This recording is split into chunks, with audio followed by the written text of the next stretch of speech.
You know, it's been a long time coming, but here, at last, we have it, folks. Someone has innovated on the paint drying genre. Not management sims as a whole, mind you. No, there's actually some really great ones out there. If anything, we're going through a major renaissance for management sims that are worth playing. It's just that Timberborn, in its 0.4 state of early access that I played, really isn't one of them. I played for 5 hours. Well, I say played for spreads of time between 5 to 10 minutes. I just sort of sit there and write in the background or listen to a video essay or question why I was still bothering. Except Timberborn isn't just a glacially slow game, especially in the early hours. It's one where your success relies inherently not so much on strategy, but figuring out how to guide the mind-numbingly moronic beavers of your clan to success despite their ineptitude at accomplishing basically anything. So it's like being an actual civic planner, except you can't even bribe these idiots or something. Despite having a priority and job system not unlike Lego Rock Raiders PC game back in the 90s, getting your buck-toothed buffoons to do anything in a timely fashion requires coddling them to the point you're even more bored, which is truly impressive as you obsessively min-max out their homestead while a very underwhelming and not situationally agnostic tutorial system demands you build certain things even if they don't work, because no, Timberborn, I don't need a frigging water wheel here. Your map generator made the water level too low in any area nearby me. There's no combat to speak of, which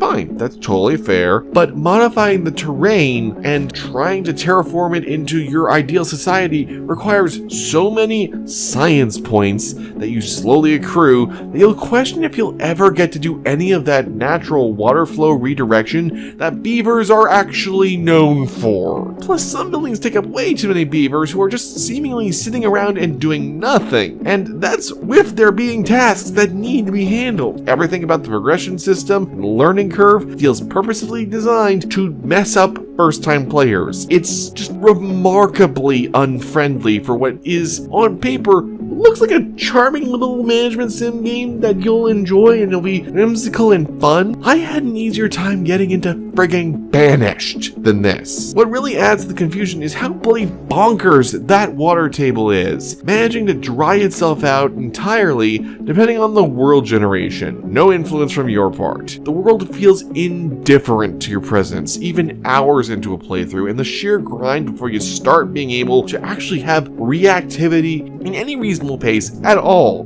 to droughts and such is absurd. Just because it's a management sim doesn't mean it should be as dry as EVE Online's mining. These sorts of games, especially at the smaller scale like this, can make it feel like you're watching meaningful stories organically play out in front of you. I still remember the village I made in Banished that ended with just a teenage girl and an old woman leaving it behind. Even as a failure, I recall it fondly as a remarkable little journey. I will not fondly remember the beavers who dehydrated themselves to death when literally every attempt to get them to get the water they needed was met with them shrugging and continuing to complain until they collapsed. Because that's just damn insane.